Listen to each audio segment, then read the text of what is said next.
to just start the class by just going over some, logistical stuff and what you can expect from this 4-class series. So first of all, this is the MyoYin, Therapeutic MyoYin 4-class series. So we're going to be doing this 4 times, once each month through October. If any of those classes you are not able to join live online, I will be sending out a recording sometime. Usually I try to get it out within 48 hours of the original session. And then that session, that recording is available for 1 month after the session. So basically up until the next one, up until we do the next one. So this is a little bit different than like your typical yoga class. This is kind of like a workshop style. So the first like 15, 20 minutes or so of class is going to be kind of like a didactic presentation where I just share with you facts and topics of interest that are related to what we are practicing. Because and that's a really good opportunity because we don't always get that opportunity in a regular yoga class. We kind of show up and we just, the class starts, we do the class, and we don't always get the opportunity to really like learn about the theory and the science behind what we are practicing. And so for this special class, that's what I want to give you. I want to give you, a little bit of understanding of what we're doing. And then, of course, we are going to have time to apply that knowledge to our practice. Everything that we do, of course, is more effective when we kind of understand what we are doing and why we are doing it. And then, so following that, there's approximately about an hour and 15 minutes of practice time. And I intend to leave several minutes at the end of each class that is open for anybody who wants to say anything. If you want to express yourself, just say anything about the practice, or if you have any questions for me. Speaking of questions, I also would love to hear from you by email. If you do have any questions, if you want anything clarified, or if you just have anything that you want to share in relation to the practice that you're doing, I invite you to send me a message, to email me. And based on what that question is, I might share it in our next class. I won't necessarily say, oh, this person wants to know this, but you never know when like something that you're curious about or something that you're wondering or something that you're experiencing in your practice might be relevant to what other people are experiencing too. So don't be shy about asking questions. And if you don't want to ask those questions up front in the class itself, then please send me those questions. And also I will invite you, and especially the people who've done this class already with me and kind of already know what to expect and have had a little bit of experience doing this, I invite you to send me requests and recommendations, because even though the practice is very similar from session to session, we're going to be repeating, different, some of the same stretches, some of the same things that we do. But sometimes it's with a different intention. Sometimes we are approaching it from a different perspective. Like some sessions might be geared towards a particular part of the body. We might be focusing on the upper body, the lower body. Today, for example, we're focusing on the spine, or maybe we're focusing on something a little bit different, even approaching it from like an energetic perspective and gearing our practice towards specific energetic meridians, for example. So if you have like a special request or something that's bothering you or something that you feel like is out of balance in your body, And you send me a message and you say, hey, Amanda, like, I'm really having a problem with my hips or something like that. Can we do a special class? And that's not a guarantee that I'm going to customize a class especially for you. But it might give me some ideas to know, like, who's practicing with me out there and what are you going through and what do you need, and maybe I can incorporate that thing into our session. As far as these online sessions, okay, except for at the very beginning of class and at the very end of class, you will have your microphones muted. So when you first arrive into class, just like when you're arriving into a normal in-person yoga class, sometimes you want to say, hey, and that's cool. So if you want to show up to class with your video on and your mic on just to say, hey, that's cool. But then once we get started with the session, then I ask you just to mute your microphone just so that there's not like any ambient noise in the background, from house noises, dog noises, that sort of thing. And then, of course, at the end of class, if you want to turn on your microphone and or your video to say, see you later, or if you have any questions or anything you want to say, then please feel free to do that. The video for these sessions is optional. Okay, some certain types of online yoga classes, it would make sense to have your video on so that I can see you and I can give you feedback and see if there's anything that needs modified and that sort of thing. But with this particular class, it's really like an inner experience. And even though it can sometimes be helpful to watch you and see what you're doing so that I can give you feedback, it's not completely necessary. And so I leave it up to you to decide whether you want to turn your video on or not.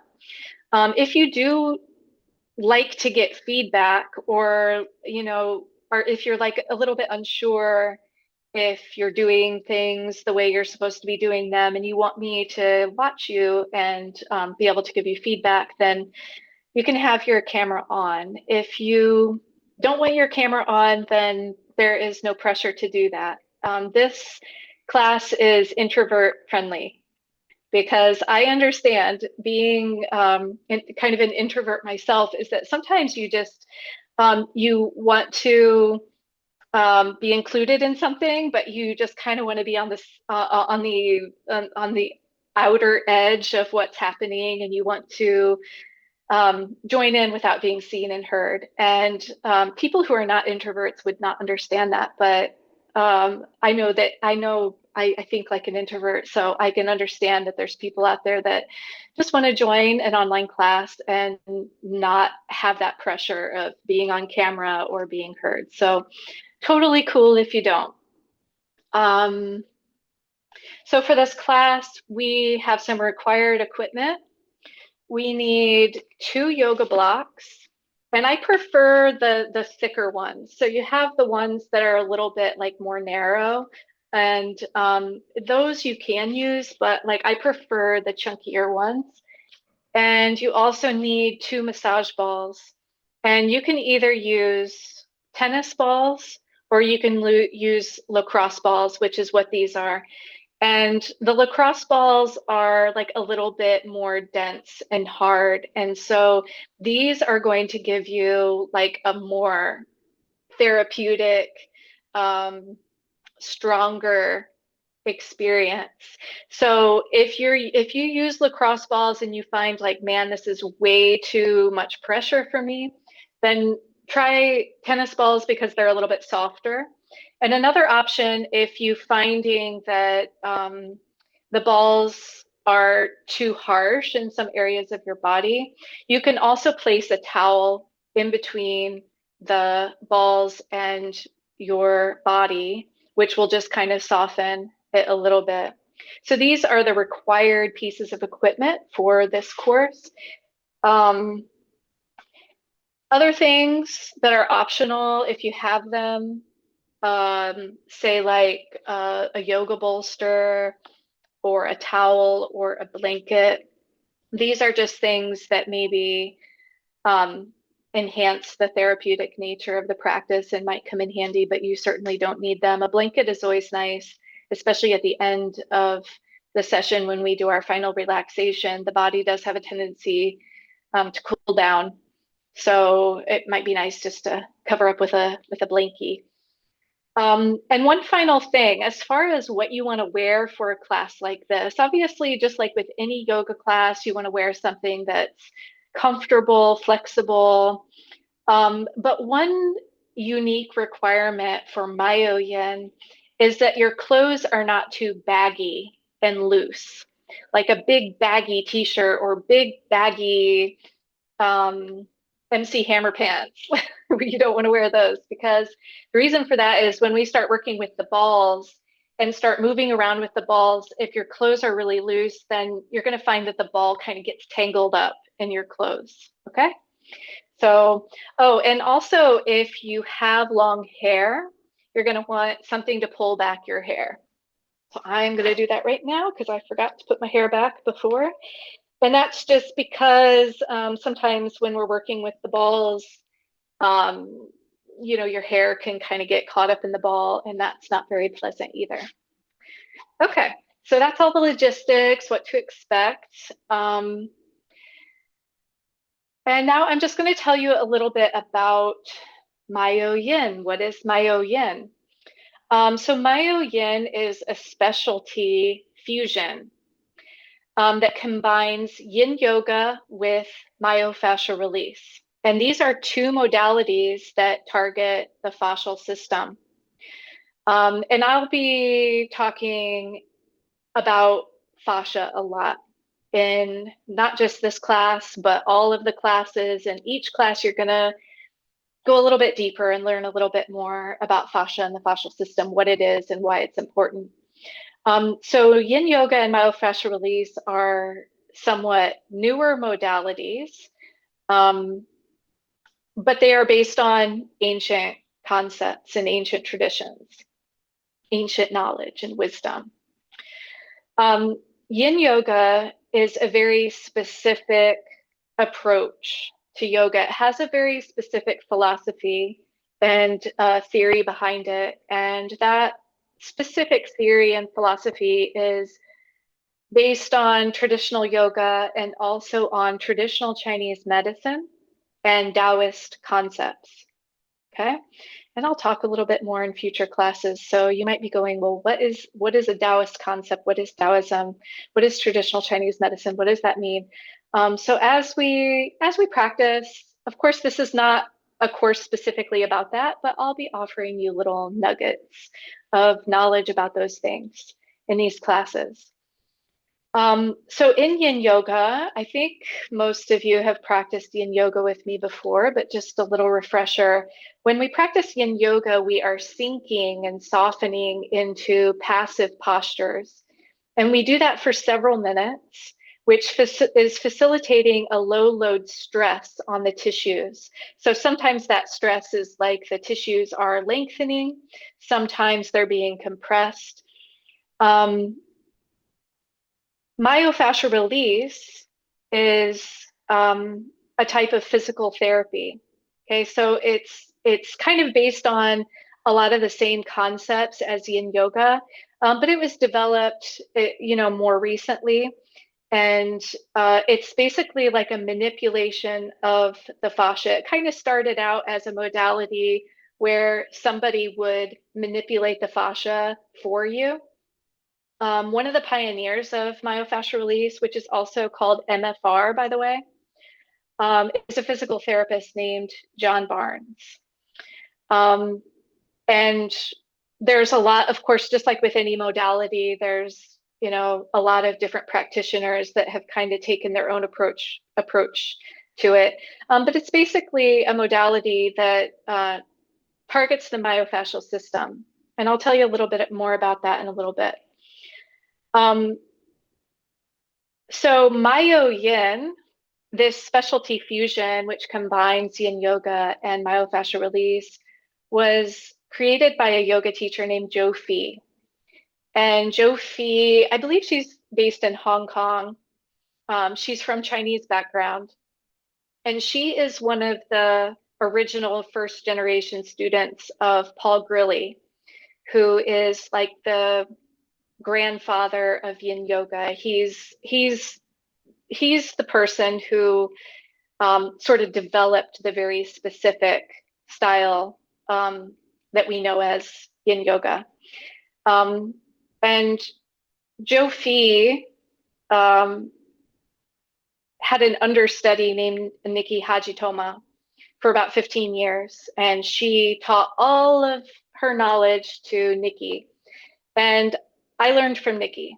Okay, so that's kind of the lineage. Sometimes it's interesting. It's good to know like where is this knowledge coming from?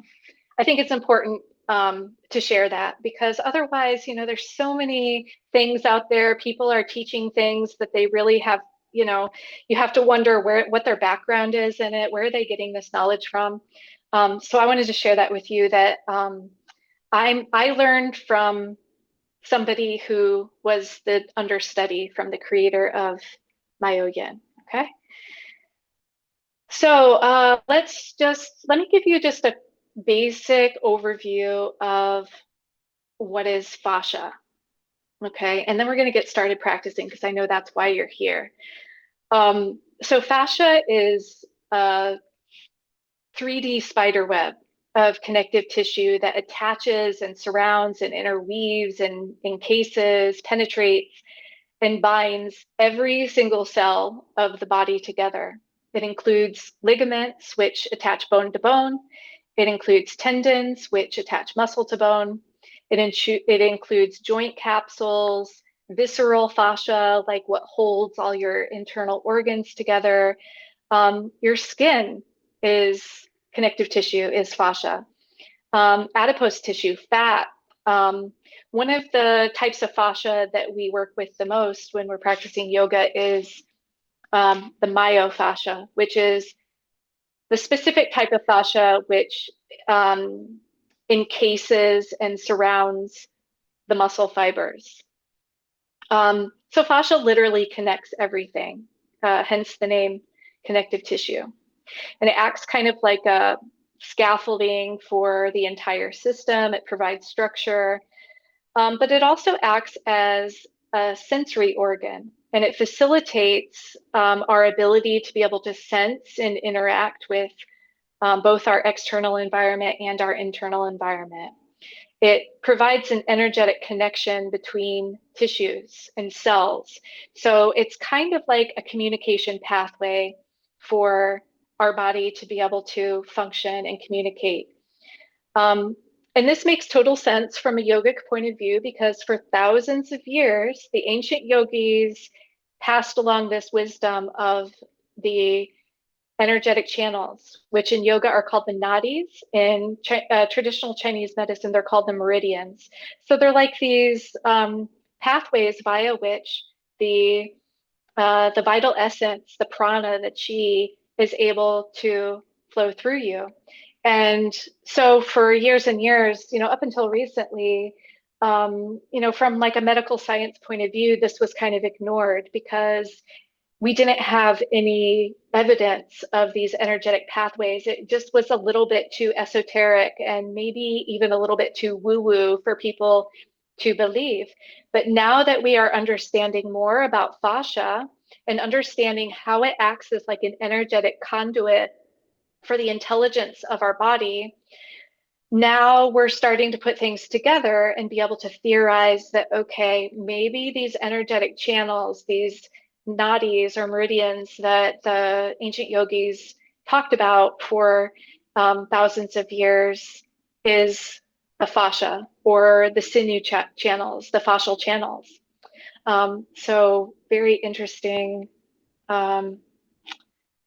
discovery for us. So fascia is meant to provide like a gliding surface where tissues can interact harmoniously and act in a fluid way, act as like a fluid pathway for the intelligence of the body to flow.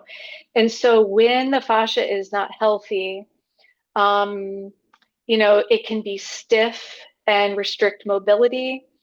When it's less fluid, then not only does it affect like the way that we feel in our body and the way that our body moves, but it's also obviously affecting the overall health of our entire system.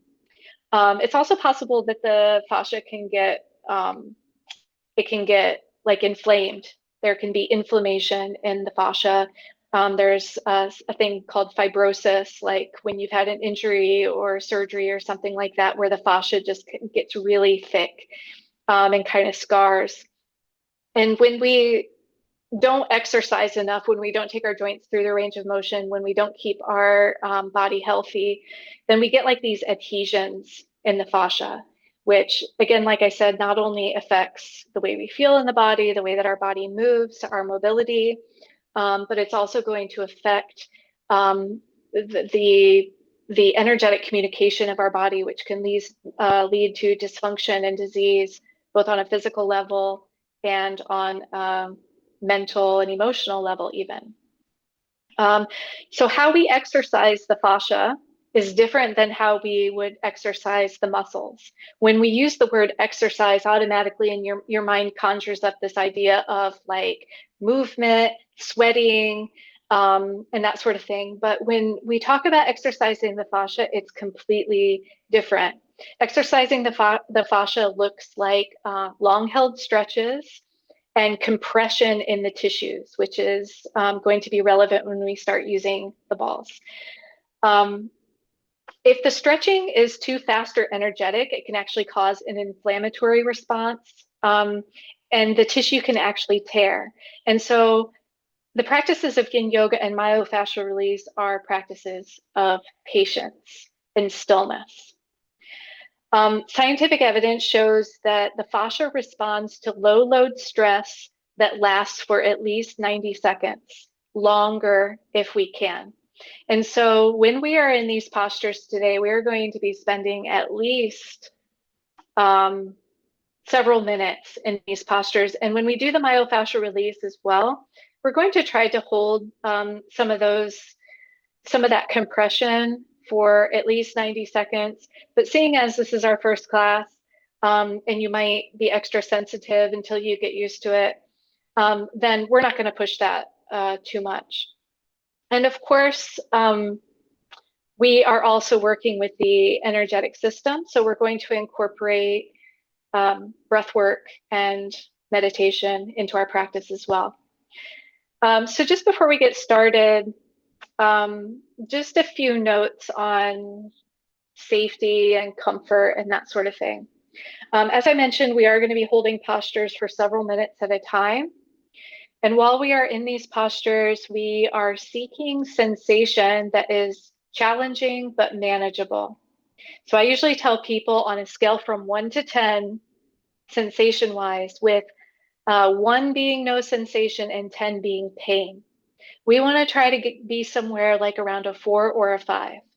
And if you have this tendency of like, you're really gung-ho, you might want to go higher, but I don't recommend that. And the reason for that is because for this practice to be most effective, we need to be able to completely relax and disengage the muscles and soften the body. And as long as, if the discomfort is too much, then we have this tendency to like brace and tense up against it. So just monitor your sensation level as you go throughout this. And of course, you can expect some challenge, you can expect some discomfort in this practice, but if the discomfort gets to be too heavy, too much, then please don't wait for me to tell you to ease up or to come out. These sensations that you get in this practice, especially with the myofascial release, when we really get into some of those deep tissues, it's not uncommon to feel some intense sensation, especially in the beginning. It's not uncommon to feel a little bit woozy or lightheaded, even a little bit nauseous. Usually that feeling will kind of pass after the first 10, 20 seconds or something like that. But again, you're in charge. This is your practice. It's your body. Just monitor your sensation and try to find that balance between something being challenging and beneficial, but not being painful. Um, as I mentioned, we're also working with the subtle system, the energetic channels, which is going to affect our the mental realms, the deeper realms of our being. So it's not uncommon for this practice to kind of stir up a little bit of like internal muck, a little bit of like emotion. Sometimes our memories and our tension are linked together. Sometimes when we get into the deep tissues, we release something that has some emotion or feeling attached to it. And so it's also not uncommon to sometimes get like an emotional release or to get some emotional sensation. So again, it's just keeping that balance of understanding, that that is a part of the practice. And so just breathing through it, allowing it to happen. And if it gets too intense, then you can stop at any time. Always work within your own comfort range. And just a final reminder, just in case I forget to mention this at the end of class, is that it's very normal after this type of practice to feel tired and a little bit wiped out. And it's also very normal to feel thirsty after this practice. And in future sessions, I'm going to explain scientifically why that is. But for now, just know that when you finish this practice, it's perfectly normal to feel tired and thirsty. So I recommend drinking lots of water after this practice. And if you can, make it an early night. Don't try to do too much after you're finished with this. Okay, cool. All right, so that's all I'm going to say for today. Let's get started with our practice.